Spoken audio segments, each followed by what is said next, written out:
చూడండి, like every year కూడా శివరాత్రి టైంకి మ్యాంగోస్ వచ్చేసాయి. బట్ సర్ప్రైజింగ్, నేను నిన్న వచ్చాను, మ్యాంగోస్ ఉన్నాయేమో వేరే వాళ్ళకి ఇద్దాము అని చెప్పేసానని.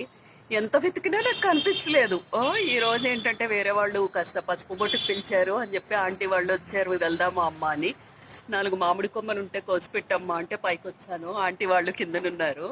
సి ఆశ్చర్యంగా అనిపిస్తుంది, నిన్న నాకు కనిపించలేదు, ఇప్పుడు ఉన్నాయి. లైక్ నాట్ ఓన్లీ దట్, ఇదిగోండి ఇక్కడ చిన్న బర్డ్ నెస్ట్ కూడా ఉంది, స్టార్ట్ చేసుకుంటున్నాయి birds. I'm very happy, you can hear the birds chirping also. ఏ మీకు విషయం తెలుసా, నేను ఎలా మిస్ చేశాను మ్యాంగోస్. మొన్న శివరాత్రి 15th కదా, సండే వచ్చేది. ఆ రోజు జనరల్గా ఏంటంటే మాకు మ్యాంగోస్ శివరాత్రి టైంకి పెద్ద పెద్ద కాయలు వచ్చేస్తాయి ఇలా. అది చూసాను, వెతికాను, ఎక్కడ కనిపించట్లేదు, అయ్యో అయ్యో అనుకున్నాను.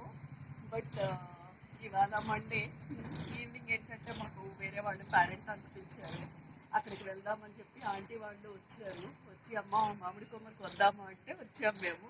ఆంటీ వాళ్ళు కిందనే ఉన్నారు. ఇప్పుడు చూస్తే సర్ప్రైజింగ్. నిన్న చూసాను నేను, ఎలా మిస్ చేశానో నాకు కనిపించలేదు కూడా. బర్డ్స్ చర్పింగ్ కూడా వినిపిస్తుంది. But I'm feeling sad. మొత్తము బ్రాంచ్ ట్రిమ్మింగ్ అంతా జరిగిపోయింది. ఓన్లీ 10% బ్రాంచెస్ మిగిలాయి. 90% ఏంటంటే మొత్తం బ్రాంచ్ ట్రిమ్మింగ్ వల్ల మొత్తం పోయిందనమాట. బట్ సో బ్యాడ్, ఎందుకంటే నేను ఎక్కడికి వెళ్ళి వచ్చినా కానీ ఆ కింద ఒక 10-15 minutes రిలాక్స్ అయిన తర్వాతే ఫస్ట్ ఫ్లోర్కి వచ్చి హాయిగా అక్కడ కింద రెస్ట్ తీసుకొని అప్పుడు పైకి వస్తాను అనమాట. నేను నిన్న ఎలా మిస్ చేశాను శివరాత్రి రోజు. మ్యాంగోస్ లైక్ ఎవ్రీ ఇయర్ ఇప్పుడు కూడా చక్కగా ఉన్నాయి. ఏ